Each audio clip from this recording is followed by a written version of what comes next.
La habitación principal de la mansión en las lomas de Chapultepec permanecía en penumbras cuando Francisca Vidal se despertó sobresaltada. El reloj digital en su mesa de noche marcaba las 3:07 a.m. Un sudor frío recorría su espalda mientras intentaba orientarse en la oscuridad. Su esposo Juan no estaba a su lado. Francisca se incorporó lentamente. A sus 42 años, había desarrollado un sueño ligero, especialmente desde que Juan había comenzado a comportarse de manera extraña. Los negocios inmobiliarios de su marido habían prosperado enormemente en los últimos años, transformándolos de una pareja acomodada a una de las familias más ricas de Ciudad de México. Pero con la riqueza habían llegado las ausencias, los secretos y las llamadas a horas intempestivas. Apartó las sábanas de seda egipcia y se acercó a la ventana. La luna iluminaba parcialmente el jardín trasero, donde una figura se movía con determinación. Juan, vestido solo con pantalones y una camiseta, estaba cavando frenéticamente. Junto a él, una pala, una linterna y lo que parecía ser un bulto envuelto en plástico negro. El corazón de Francisca dio un vuelco. Durante meses había notado cambios en su esposo. Nuevos socios de aspecto dudoso, reuniones secretas y una creciente paranoia. «Son solo negocios», le había dicho él cuando ella preguntaba. Pero esto era diferente. Francisca bajó las escaleras de mármol con sigilo, pasando por el salón decorado con obras de arte contemporáneo mexicano que Juan coleccionaba obsesivamente. Cada pieza valía una fortuna, compradas con el dinero que fluía como agua en los últimos tiempos. Salió por la puerta trasera sin encender ninguna luz. El aire nocturno de septiembre era fresco y olía a tierra húmeda. Se ocultó tras un frondoso ahuehuete mientras observaba a Juan terminar de cavar, colocar algo en el hoyo y comenzar a cubrirlo apresuradamente. «Por Dios, Juan, ¿qué estás haciendo?», susurró para sí misma, sintiendo que su mundo comenzaba a tambalearse. Juan miró nerviosamente a su alrededor antes de apisonar la tierra con la pala. Después, recogió unas piedras decorativas del jardín y las colocó estratégicamente sobre el área removida. Finalmente, roció agua sobre la zona, intentando disimular las evidencias del terreno recién alterado. Cuando Juan regresó al interior de la casa, Francisca permaneció inmóvil, conteniendo la respiración. Esperó 10, 15 minutos, escuchando el sonido de la ducha en el baño principal. Solo entonces se acercó al lugar donde su esposo había estado cavando. Las piedras ornamentales estaban dispuestas en un patrón artificial, demasiado obvio para alguien observador. Francisca las apartó con manos temblorosas y observó la tierra húmeda. 15 años de matrimonio, una vida juntos construida sobre confianza y respeto mutuo. ¿O todo había sido una mentira? Regresó sigilosamente a la habitación y fingió dormir cuando Juan volvió a la cama. El olor a jabón caro no podía ocultar completamente el aroma a tierra que emanaba de él. Francisca mantuvo los ojos cerrados, su mente trabajando a toda velocidad. Al amanecer, después de que Juan saliera rumbo a sus oficinas en Polanco, Francisca tomó una decisión. Se vistió con unos jeans y una blusa sencilla, tan diferente a los elegantes conjuntos de diseñador que solía usar para sus almuerzos con las esposas de otros empresarios. Tomó la pala del cobertizo y regresó al jardín. El jardinero no llegaría hasta el mediodía. Tenía tiempo. Comenzó a cavar exactamente donde Juan había estado la noche anterior. La tierra cedía fácilmente, aún suelta. Sus manos, acostumbradas a manicuras semanales y no al trabajo físico, pronto estaban llenas de ampollas, pero Francisca no se detuvo.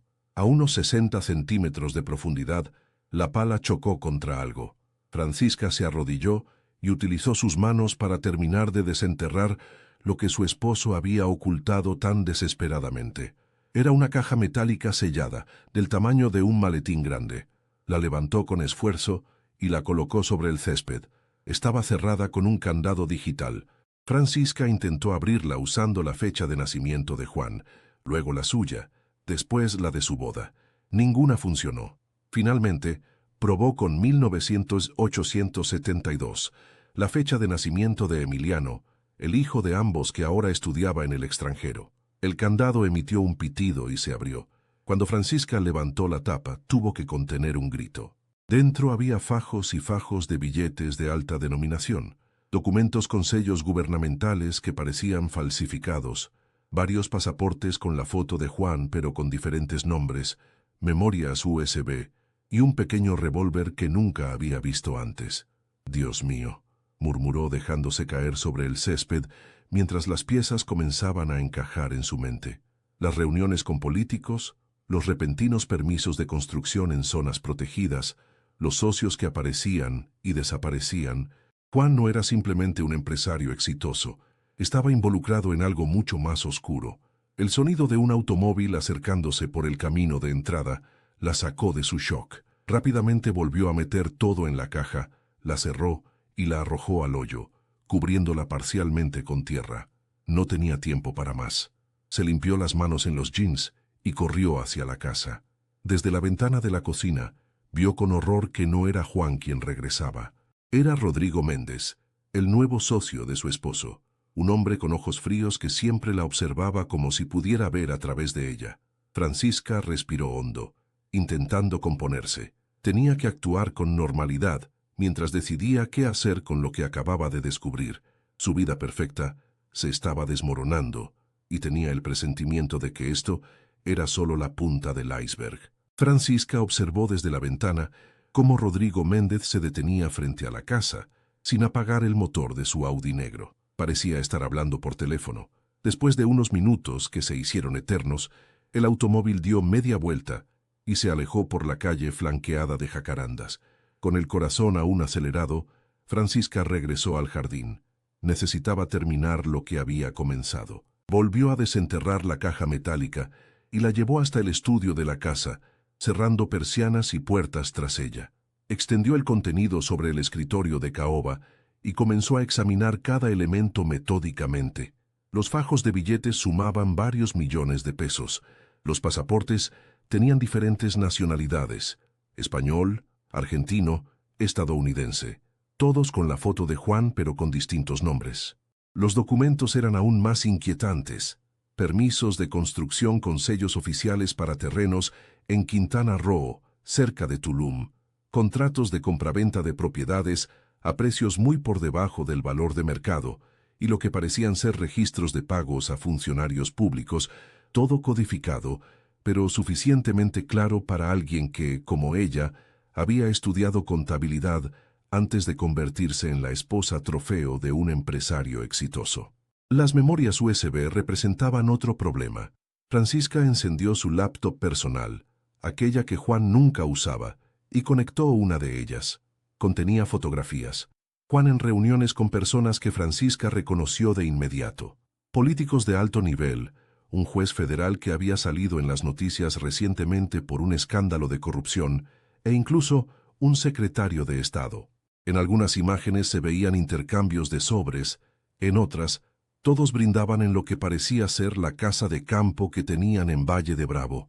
La segunda memoria contenía documentos escaneados, cuentas bancarias en Panamá, Islas Caimán y Suiza. La tercera estaba encriptada y no pudo acceder a ella. Francisca se dejó caer en la silla, abrumada. Su esposo, el hombre con quien había compartido su vida durante 15 años, el padre de su hijo, estaba involucrado en una red de corrupción que parecía extenderse hasta los niveles más altos del gobierno. El timbre de su teléfono la sobresaltó. Era un mensaje de Juan: «Llegaré tarde hoy. No me esperes para cenar. Te quiero». Ese «te quiero» ahora sonaba hueco, como parte de una elaborada fachada que él había construido. Francisca se preguntó cuánto de su matrimonio había sido real y cuánto una conveniencia para Juan, una pieza más en su tablero de ajedrez. Necesitaba saber más, pero sobre todo, necesitaba protegerse a sí misma y a Emiliano. Si Juan estaba involucrado en algo tan grande, todos corrían peligro. Tomó una decisión. Fotografió cada documento con su teléfono, hizo copias de las memorias USB y luego devolvió todo exactamente como lo había encontrado. Volvió a colocar la caja en el hoyo del jardín y lo cubrió cuidadosamente, replicando la disposición de piedras que Juan había dejado. Después, llamó a la única persona en quien podía confiar: Mercedes Orozco, su mejor amiga desde la universidad y ahora una respetada periodista de investigación. «Necesito verte con urgencia», le dijo en cuanto Mercedes contestó. «No puedo hablar por teléfono».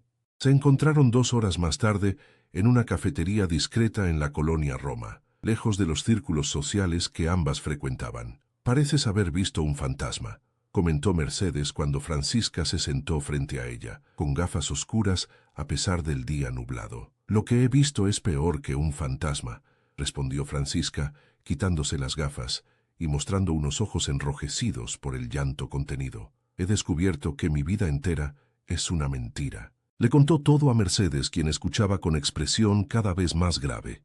Cuando Francisca terminó, la periodista guardó silencio por unos momentos. «Lo que me describes no es solo corrupción, Francisca», dijo finalmente. «Por el volumen de dinero y las conexiones políticas, esto podría estar vinculado al narcotráfico o al lavado de activos a gran escala». Francisca sintió que el suelo se abría bajo sus pies. «¿Narcotráfico? No, Juan no puede estar metido en algo así». Mercedes tomó las manos de su amiga entre las suyas. «Mira, necesito revisar estos documentos con calma. Tengo contactos que pueden ayudarnos a entender mejor el alcance de esto. Pero Francisca, debes ser extremadamente cautelosa. Si Juan o sus socios sospechan que sabes algo». No necesitó terminar la frase. Ambas sabían lo que ocurría en México a quienes se interponían en el camino de operaciones de este tipo. «¿Qué debo hacer mientras tanto?», preguntó Francisca, su voz apenas un susurro. «Actuar con normalidad. No dejes que Juan sospeche nada. Y prepárate para lo peor». Esa noche, cuando Juan regresó a casa pasadas las 11, Francisca ya estaba en la cama fingiendo dormir. Él se deslizó bajo las sábanas y, como hacía últimamente, se quedó dormido sin acercarse a ella. Francisca permaneció despierta, escuchando la respiración de su esposo, preguntándose quién era realmente el hombre que yacía a su lado. A la mañana siguiente, decidió seguirlo. Se vistió como para ir al gimnasio, pero en lugar de eso, tomó su automóvil y se mantuvo a distancia prudente del Mercedes de Juan. Para su sorpresa, su esposo no se dirigió a sus oficinas en Polanco. Condujo hasta Santa Fe y se detuvo frente a un edificio corporativo de cristal y acero. Allí se encontró con Rodrigo Méndez y ambos entraron juntos. Francisca estacionó y esperó. 1 hora después, Juan y Rodrigo salieron acompañados por un hombre mayor, de aspecto distinguido, que Francisca reconoció inmediatamente: Ricardo Velázquez, un poderoso empresario conocido por sus conexiones políticas y rumores persistentes sobre negocios turbios. Los tres hombres conversaban animadamente. En un momento, Velázquez puso su mano sobre el hombro de Juan en un gesto casi paternal. Luego se separaron, y Juan regresó a su automóvil. Francisca lo siguió nuevamente. Esta vez, Juan se dirigió al sur de la ciudad hacia Xochimilco. Se detuvo frente a una bodega aparentemente abandonada. Entró solo y permaneció allí durante aproximadamente 20 minutos. Cuando salió, llevaba un maletín que no tenía al entrar. El teléfono de Francisca vibró. Era un mensaje de Mercedes. «He revisado los documentos. Necesitamos hablar. Es peor de lo que pensábamos».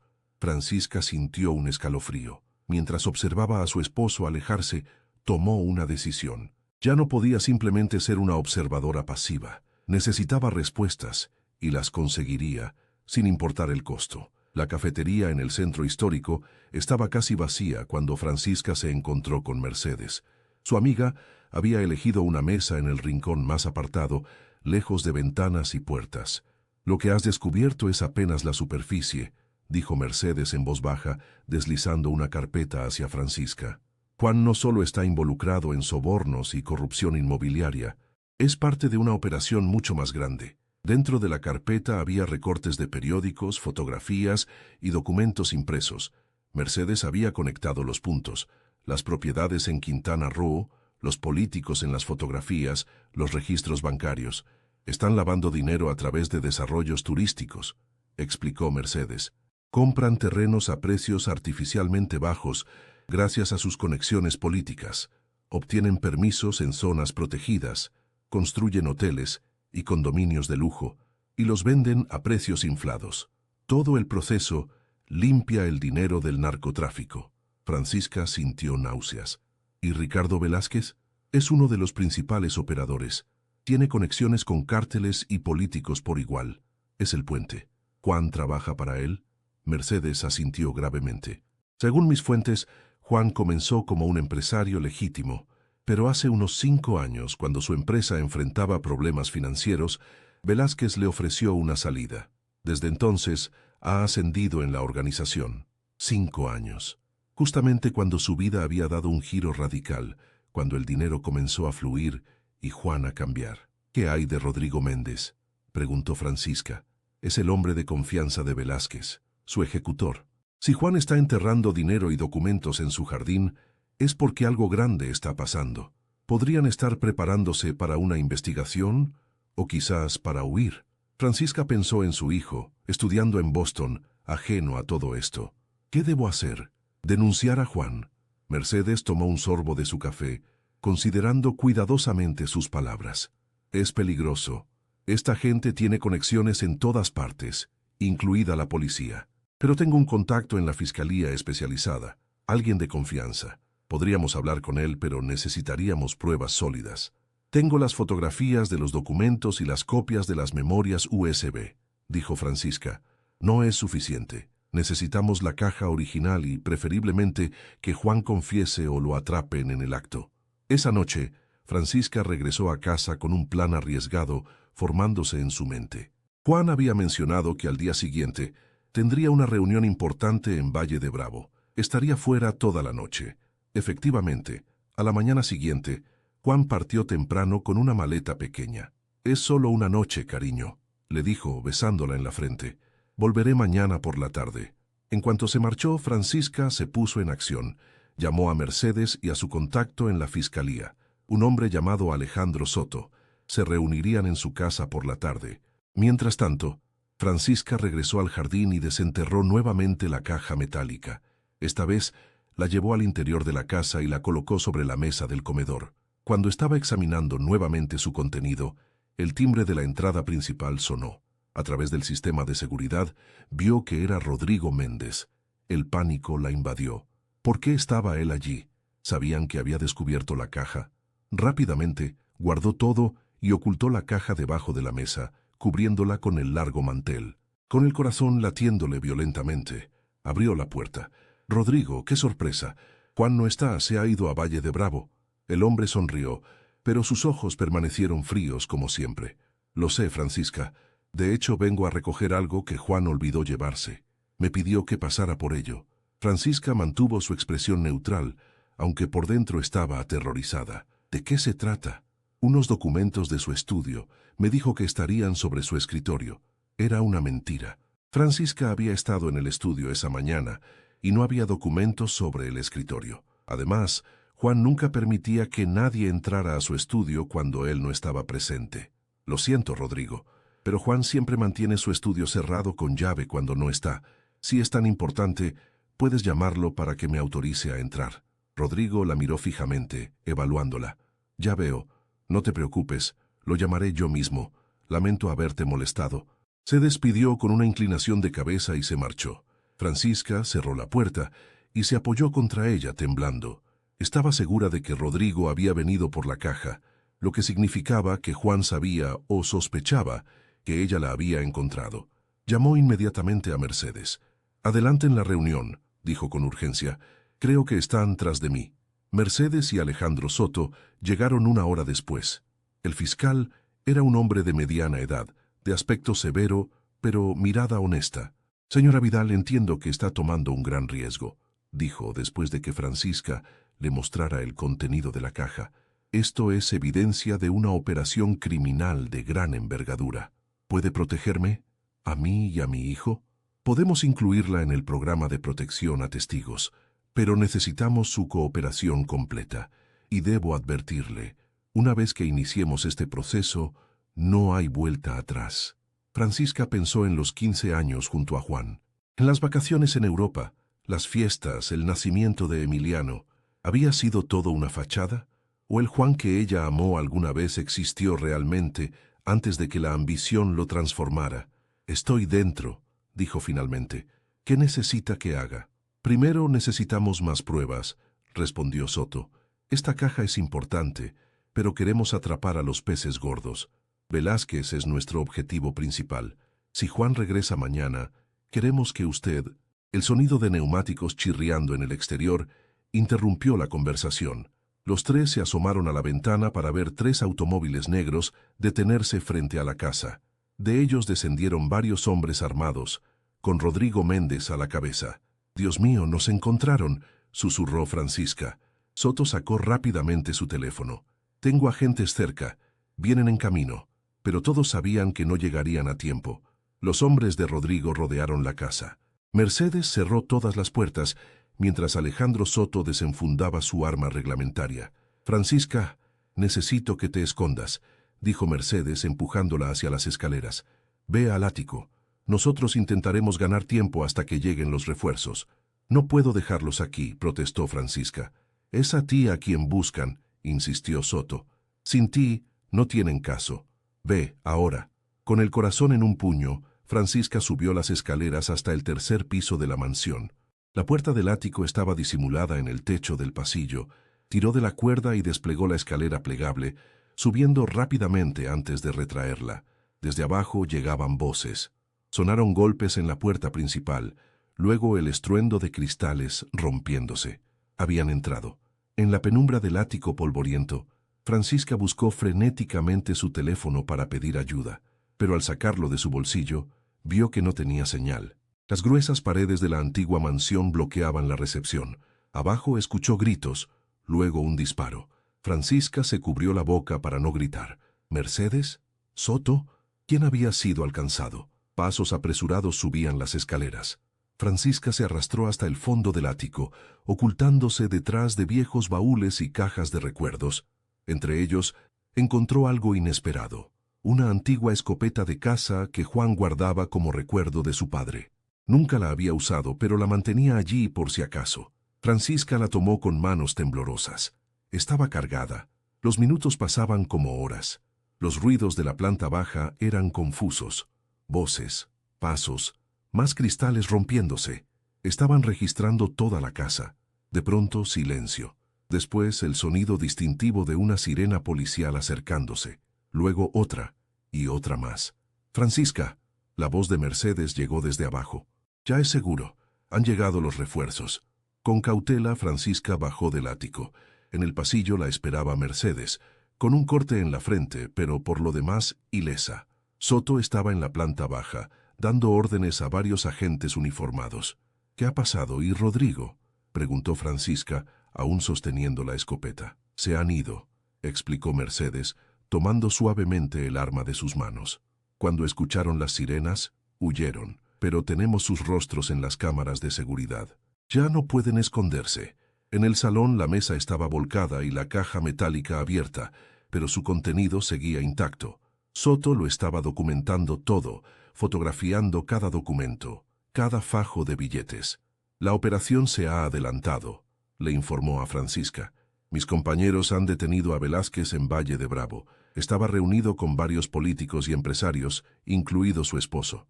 Francisca se dejó caer en un sillón, abrumada por la mezcla de alivio y angustia. «¿Juan? Está bajo custodia. Tenemos suficientes pruebas para procesarlo por lavado de dinero, soborno y asociación con el crimen organizado. La cuestión es, ¿cooperará para reducir su condena?». Esa noche, después de dar su declaración formal y con la casa acordonada como escena del crimen, Francisca se hospedó en casa de Mercedes. No podía dormir. Cada vez que cerraba los ojos, veía a Juan enterrando la caja, a Rodrigo y sus hombres irrumpiendo en su hogar, los documentos incriminatorios esparcidos sobre la mesa. A la mañana siguiente, Soto la llamó. «Juan ha aceptado cooperar», le informó. «Ha proporcionado nombres, fechas, ubicaciones. Con su testimonio podemos desmantelar toda la red». «¿Qué pasará con él?», preguntó Francisca, su voz apenas un susurro. «Enfrentará cargos, pero su colaboración será considerada. En el mejor de los casos pasará varios años en prisión. ¿Puedo verlo?». Horas más tarde, Francisca estaba sentada frente a Juan en una sala de interrogatorios. Su esposo parecía haber envejecido 10 años en un día. Sus ojos, antes seguros y dominantes, ahora evitaban su mirada. «Lo siento», fue lo primero que dijo. «Nunca quise que te vieras involucrada en esto». «¿Cuándo comenzó todo, Juan? ¿En qué momento decidiste que el dinero valía más que nuestra familia?». Juan suspiró profundamente. «Hace 5 años, cuando estábamos a punto de perderlo todo. La crisis inmobiliaria nos golpeó duramente. Iba a decírtelo, pero entonces Velázquez apareció con una solución.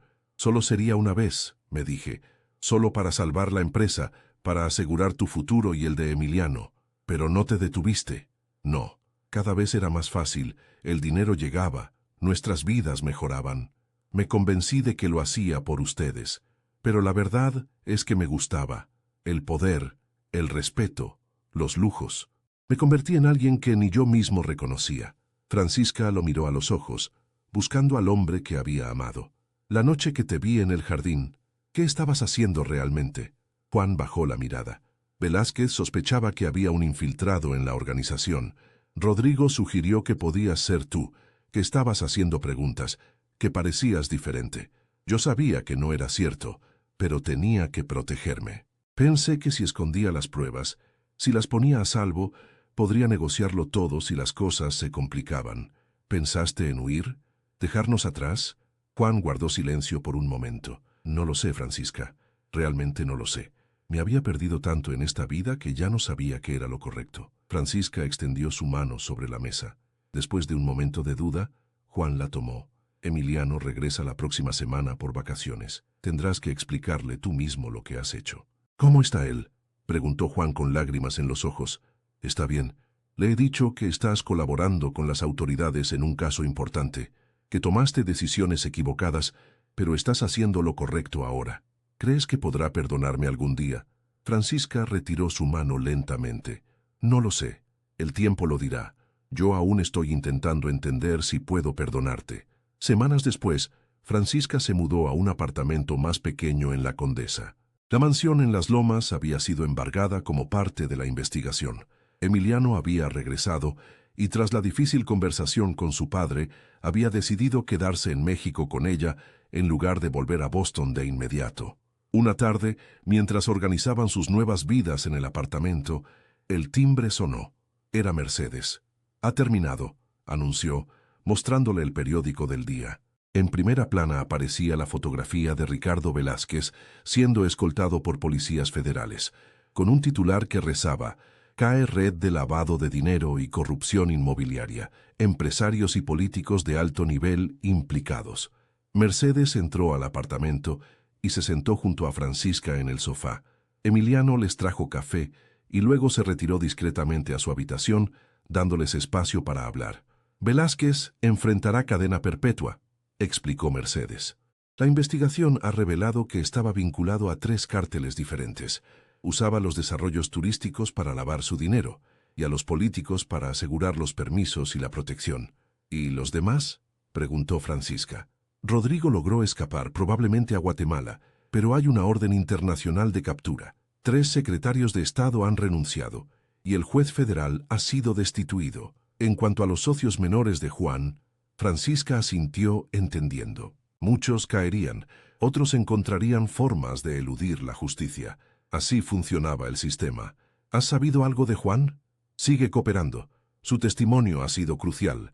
Con los beneficios por colaboración, probablemente cumplirá entre 5 y 7 años». Francisca miró por la ventana. El sol de la tarde bañaba las calles de la Ciudad de México con una luz dorada. Desde su nuevo apartamento, podía ver el bullicio de la vida cotidiana.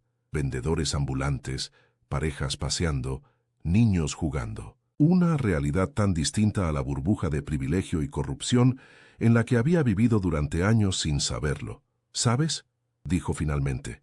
«Durante días me pregunté cómo no pude darme cuenta.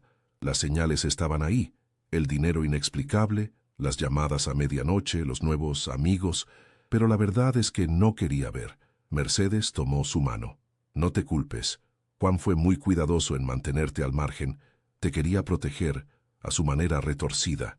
«O se protegía a sí mismo», respondió Francisca. «Da igual ahora. Lo importante es que hice lo correcto cuando llegó el momento. Eso es lo que le digo a Emiliano». El teléfono de Francisca vibró. Era un mensaje de Alejandro Soto. «Oficialmente estás fuera del programa de protección. La amenaza ha sido neutralizada. Gracias por tu valentía». Francisca mostró el mensaje a Mercedes, quien sonrió. «¿Y ahora qué?», preguntó la periodista. «¿Qué sigue para Francisca Vidal?». Francisca se levantó y caminó hasta una pequeña mesa donde había dispuesto algunas fotografías familiares. Tomó una donde aparecían ella, Juan y Emiliano, sonrientes frente al castillo de Chapultepec, años atrás, cuando todo parecía perfecto. Ahora empiezo de nuevo, dijo con determinación. Me he inscrito para terminar mi carrera de contabilidad. Ya es hora de que Francisca Vidal construya su propia vida, no la que alguien más diseñó para ella. Mercedes la miró con admiración. ¿Sabes? Cuando viniste a mí aquella tarde en la cafetería, nunca imaginé que tendríamos el valor de llegar hasta el final. Yo tampoco, confesó Francisca, pero descubrí que cuando desenterramos secretos, a veces también desenterramos nuestra propia fortaleza. Emiliano regresó al salón con un álbum de fotos antiguas que había encontrado entre las cajas que habían traído de la mansión. «Mamá, mira lo que hallé». Francisca abrió el álbum. Eran fotografías de cuando ella y Juan se conocieron, mucho antes del dinero, las mansiones y los secretos enterrados. Dos jóvenes enamorados con sueños sencillos. «Guárdalo bien», le dijo a su hijo. «Es importante recordar que todos cometemos errores, pero lo que define nuestro carácter es cómo los enfrentamos». Esa noche, después de que Mercedes se marchara y Emiliano se fuera a dormir, Francisca salió al pequeño balcón de su nuevo hogar. La ciudad se extendía ante ella, vasta y llena de luces. En algún lugar de esa inmensidad, en una celda estaba Juan, el hombre que había amado, el hombre que la había traicionado, el hombre que finalmente había elegido el camino correcto, aunque demasiado tarde. Francisca respiró profundamente el aire nocturno de la Ciudad de México. No sabía qué le depararía el futuro, pero por primera vez en mucho tiempo no tenía miedo. Había enfrentado lo peor y había sobrevivido. Había desenterrado una verdad terrible y había encontrado el valor para no mirar hacia otro lado. Mientras las estrellas comenzaban a asomar en el cielo urbano, Francisca pensó en todas las mujeres que, como ella, vivían en mundos construidos sobre mentiras. Algunas nunca lo descubrirían, otras preferirían seguir en la ignorancia, pero ella había elegido la verdad, por dolorosa que fuera, y en esa elección había encontrado su libertad. Mañana sería otro día, uno más en su nueva vida, una vida que, por primera vez, le pertenecía completamente.